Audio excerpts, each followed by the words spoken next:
ঘোষণাপত্র পাঠের সময় মাননীয় প্রধান উপদেষ্টার পাশে দাঁড়িয়ে সংহতি জানানোর জন্য শীর্ষ রাজনৈতিক দলের নেতৃবৃন্দকে সাথে নিয়ে এবারে জুলাই ঘোষণাপত্র পাঠ করছেন মাননীয় প্রধান উপদেষ্টা ডক্টর মোহাম্মদ ইউনূস। আসসালামু আলাইকুম। আজকে দেশের নেতৃবৃন্দকে সঙ্গে নিয়ে জাতির যে গুরুত্বপূর্ণ দায়িত্ব পালন করতে আমরা এসেছি, আল্লাহ তার জন্য আমাদের জন্য রহমত বর্ষণ করছেন। আল্লাহর রহমত নিয়ে আমি এই ঘোষণাপত্র পাঠ করব। বিসমিল্লাহির রহমানির রহিম। যেহেতু উপনিবেশ বিরোধী লড়াইয়ের সুদীর্ঘকালের ধারাবাহিকতায় এই ভূখণ্ডের মানুষ দীর্ঘ 23 বছর পাকিস্তানের স্বৈরশাসকদের বঞ্চনা ও শোষণের বিরুদ্ধে রুখে দাঁড়িয়েছিল এবং নির্বিচার গণহত্যার বিরুদ্ধে গণপ্রতিরোধ গড়ে 1971 সালে 26শে মার্চ স্বাধীনতা ঘোষণা করে রক্তক্ষয়ী মুক্তিযুদ্ধের মাধ্যমে জাতীয় মুক্তির লক্ষ্যে বাংলাদেশ রাষ্ট্র প্রতিষ্ঠা করেছিল। এবং যেহেতু বাংলাদেশের আপামর জনগণ দীর্ঘ আন্দোলন সংগ্রামের মধ্য দিয়ে এই ভূখণ্ডে স্বাধীনতার ঘোষণাপত্রে বিবৃত সাম্য, মানবিক মর্যাদা, সামাজিক সুবিচারের ভিত্তিতে উদার গণতান্ত্রিক রাষ্ট্র বিনির্মাণের আকাঙ্ক্ষাকে বাস্তবায়নের জন্য সর্বোচ্চ ত্যাগ স্বীকার করেছে, এবং যেহেতু স্বাধীন বাংলাদেশের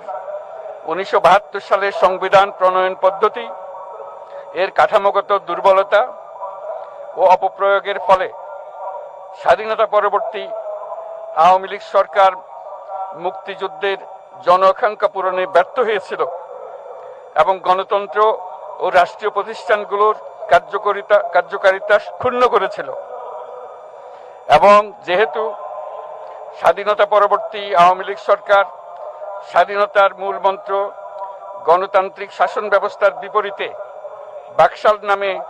সাংবিধানিকভাবে একদলীয় শাসন ব্যবস্থা কায়েম করে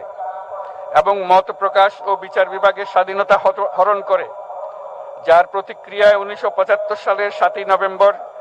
দেশের সিপাহী জনতার ঐক্যবদ্ধ বিপ্লব সংগঠিত হয় এবং পরবর্তী সময়ে একদলীয় বাকশাল পদ্ধতির পরিবর্তে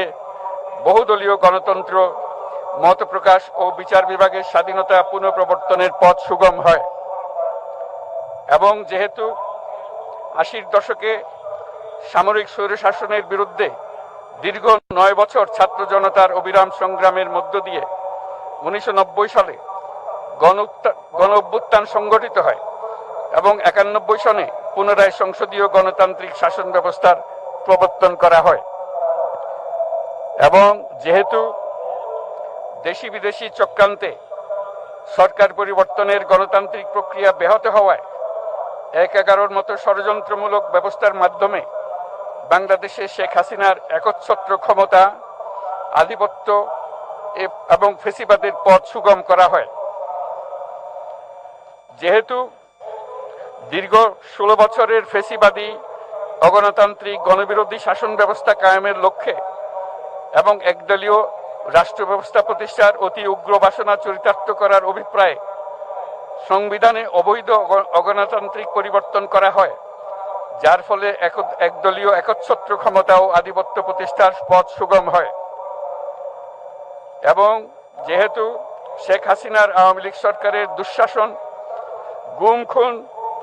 আইন বহির্ভূত হত্যাকাণ্ড, মত প্রকাশের স্বাধীনতা হরণ এবং একদলীয় স্বার্থে সংবিধান সংশোধন ও পরিবর্তন বাংলাদেশের সকল রাষ্ট্রীয় সাংবিধানিক প্রতিষ্ঠানসমূহকে ধ্বংস করে, এবং যেহেতু হাসিনা সরকারের আমলে তারই নেতৃত্বে একটি চরম গণবিরোধী, একতান্ত্রিক ও মানবাধিকার হরণকারী শক্তি বাংলাদেশকে একটি ফেসিবাদী, মাফিয়া এবং ব্যর্থ রাষ্ট্রের রূপ দিয়ে আন্তর্জাতিকভাবে বাংলাদেশের ভাবমূর্তি ক্ষুণ্ণ করে, এবং যেহেতু তথাকথিত উন্নয়নের নামে শেখ হাসিনার ফেসিবাদী নেতৃত্বে সীমাহীন দুর্নীতি, ব্যাংক লুট, অর্থ পাচার ও অর্থনৈতিক প্রতিষ্ঠানগুলিকে ধ্বংসের মধ্যে দিয়ে বিগত পতিত দুর্নীতিবাজ আওয়ামী লীগ সরকার বাংলাদেশ ও এর অমিত অর্থনৈতিক সম্ভাবনাকে বিপর্যস্ত করে তোলে এবং পরিবেশ, প্রাণ বৈচিত্র্য ও জলবায়ুকে বিপন্ন করে। এবং যেহেতু শেখ হাসিনার ফ্যাসিস্ট সরকারের বিরুদ্ধে রাজনৈতিক দল, ছাত্র শ্রমিক সংগঠন সহ সমাজের সর্বস্তরের জনগণ গত প্রায় 16 বছর যাবৎ নিরন্তর গণতান্ত্রিক সংগ্রাম করে জেল জুলুম, হামলা মামলা, গুম খুন ও বিচার বহির্ভূত হত্যাকাণ্ডের শিকার হয়। এবং যেহেতু বাংলাদেশে বিদেশি রাষ্ট্রের অন্যায় প্রভুত্ব, শোষণ ও খবরদারিত্বের বিরুদ্ধে এদেশের মানুষের ন্যায়সঙ্গত আন্দোলনকে বহিঃশক্তির তাবেদার আওয়ামী লীগ সরকার নিষ্ঠুর শক্তি প্রয়োগের মাধ্যমে দমন করে। এবং যেহেতু অবৈধভাবে ক্ষমতা অব্যাহত রাখতে আওয়ামী লীগ সরকার 3টি প্রহসনের নির্বাচনে এর জাতীয় সংসদ নির্বাচন এদেশের মানুষকে ভোটাধিকার ও প্রতিনিধিত্ব থেকে বঞ্চিত করে। যেহেতু আওয়ামী লীগ আমলে ভিন্ন মতের রাজনৈতিক নেতাকর্মী, শিক্ষার্থী, তরুণদের নিষ্ঠুরভাবে নির্যাতন করা হয় এবং সরকারি চাকুরিতে একচেটিয়া দলীয় নিয়োগ এবং কোটাভিত্তিক বৈষম্যের কারণে ছাত্র, চাকুরি প্রার্থী, নাগরিকদের মধ্যে চরম ক্ষোভের জন্ম হয়। এবং যেহেতু বিরোধী রাজনৈতিক দল সংগঠনের উপর চরম নিপীড়নের ফলে দীর্ঘদিন ধরে জনরোষের সৃষ্টি হয় এবং জনগণ সকল বৈধ প্রক্রিয়া অবলম্বন করে ফ্যাসিবাদ বিরোধী লড়াই চালিয়ে যায়। এবং যেহেতু সরকারি চাকরিতে বৈষম্যমূলক কোটা ব্যবস্থা বিলোপ ও দুর্নীতি প্রতিরোধে বৈষম্য বিরোধী ছাত্র আন্দোলন চলাকালে আওয়ামী লীগ সরকার কর্তৃক ব্যাপক দমন পীড়ন, বর্বর অত্যাচার, মানবতা বিরোধী হত্যাকাণ্ড চালানো হয়, যার ফলে সারা দেশে দলমত নির্বিশেষে ছাত্র জনতার উত্তাল গণবিক্ষোভ গণ অভ্যুত্থানের রূপ নেয়। এবং যেহেতু ফ্যাসিস্ট শক্তির বিরুদ্ধে অদম্য ছাত্র জনতার অভ্যুত্থানে রাজনৈতিক দল, ধর্মীয়, সামাজিক, সাংস্কৃতিক, পেশাজীবী, নারী ও শ্রমিক সংগঠন সমূহ সমাজের সকল স্তরের মানুষ যোগদান করে এবং আওয়ামী ফ্যাসিবাদী বাহিনী রাজপথে নারী, শিশু সহ প্রায় 1000 মানুষকে নির্বিচারে হত্যা করে, অগণিত মানুষ পঙ্গুত্ব, অন্ধত্ব বরণ করে। আন্দোলনের চূড়ান্ত পর্যায়ে সামরিক বাহিনীর সদস্যগণ জনগণের গণতান্ত্রিক লড়াইকে সমর্থন প্রদান করে। এবং যেহেতু অবৈধ শেখ হাসিনা সরকার পতন, ফ্যাসিবাদী ব্যবস্থার বিলোপ এবং নতুন রাজনৈতিক বন্দোবস্তের লক্ষ্যে বৈষম্য বিরোধী ছাত্র আন্দোলনের ডাকে জনগণ অসহযোগ আন্দোলন শুরু করে, পরবর্তী সময়ে 5ই আগস্ট ঢাকা অভিমুখে লং মার্চ পরিচালনা করে এবং ফ্যাসিবাদ বিরোধী আন্দোলনরত সকল রাজনৈতিক দল, ছাত্র জনতা তথা সর্বস্তরের সকল শ্রেণীর পেশার আপামর জনসাধারণ তীব্র আন্দোলনের চূড়ান্ত পর্যায়ে গণভবনমুখী জনতার উত্তাল যাত্রার মুখে ফ্যাসিস্ট হাসিনা 5ই আগস্ট 2024 তারিখে পদত্যাগ করে দেশ ছেড়ে পালিয়ে যেতে বাধ্য হয়। এবং যেহেতু বাংলাদেশের রাজনৈতিক ও সাংবিধানিক সংকট মোকাবেলায় গণ অভ্যুত্থানের মধ্য দিয়ে ব্যক্ত জনগণের সার্বভৌমত্বের প্রত্যয় ও প্রয়োগ রাজনৈতিক ও আইনি উভয় দিক থেকে যুক্তিসঙ্গত, বৈধ ও আন্তর্জাতিকভাবে স্বীকৃত এবং যেহেতু জনগণের দাবি অনুযায়ী এরপর অবৈধ দ্বাদশ জাতীয় সংসদ ভেঙে দেওয়া হয় এবং সংবিধানের 106 অনুচ্ছেদ অনুসারে সুপ্রিম কোর্টের মতামতের আলোকে সাংবিধানিকভাবে ডক্টর মোহাম্মদ ইউনূসের নেতৃত্বে 8ই আগস্ট 2024 তারিখে একটি অন্তর্বর্তীকালীন সরকার গঠন করা হয়। এবং যেহেতু বাংলাদেশের সর্বস্তরের জনগণের ফ্যাসিবাদ বিরোধী তীব্র আকাঙ্ক্ষা এবং ছাত্র জনতার অভ্যুত্থানের মধ্য দিয়ে ফ্যাসিবাদ, বৈষম্য, দুর্নীতিমুক্ত সমাজ ও রাষ্ট্র বিনির্মাণের অভিপ্রায় প্রকাশিত হয়, সেই হেতু বাংলাদেশের জনগণ সুশাসন ও সুষ্ঠু নির্বাচন, ফ্যাসিবাদী শাসনের পুনরাবৃত্তি রোধ, আইনের শাসন অর্থনৈতিক ও সামাজিক ন্যায় বিচার নিশ্চিত করার লক্ষ্যে নিয়মতান্ত্রিক উপায়ে বিদ্যমান সংবিধান ও সকল রাষ্ট্রীয় সাংবিধানিক প্রতিষ্ঠানের গণতান্ত্রিক সংস্কার সাধনের অভিপ্রায় ব্যক্ত করে এবং সেহেতু বাংলাদেশের জনগণ বিগত 16 বছরের দীর্ঘ ফেসিবাদ বিরোধী আন্দোলন সংগ্রামকালে এবং 2024 সালের জুলাই গণঅভ্যুত্থানকালীন সময়ে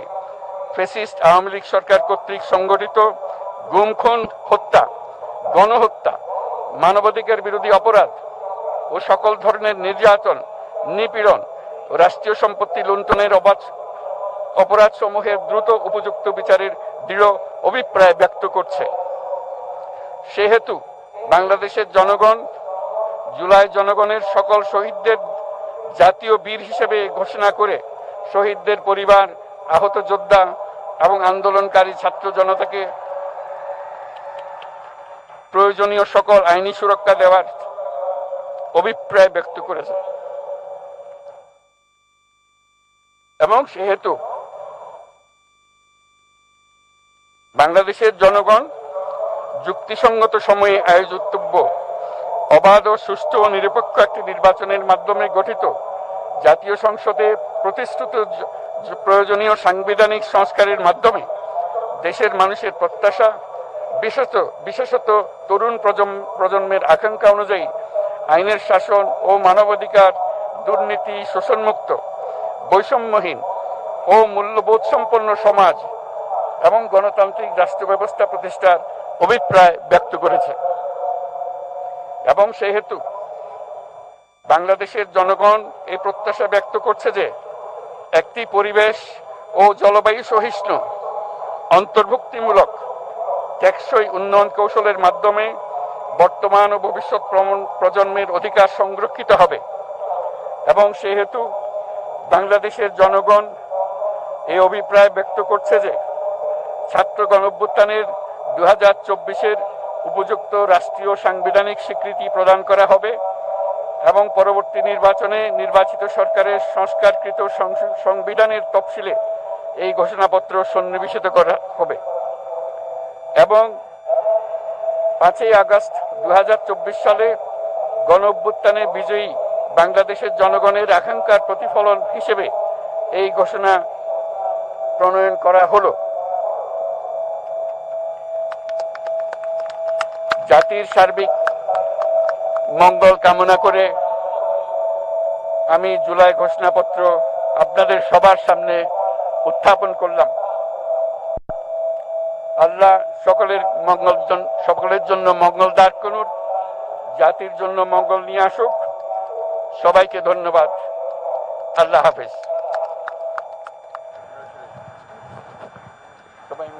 সম্মানিত সুধীবৃন্দ, ঐতিহাসিক জুলাই ঘোষণাপত্র পাঠ শেষ হলো। রাজনৈতিক নেতৃবৃন্দ সহ উপস্থিত সকলকে আন্তরিক ধন্যবাদ। মাননীয় প্রধান উপদেষ্টা অনুষ্ঠান স্থল ত্যাগ না করা পর্যন্ত সকল সম্মানিত অতিথিকে স্ব আসনে উপবিষ্ট থাকার জন্য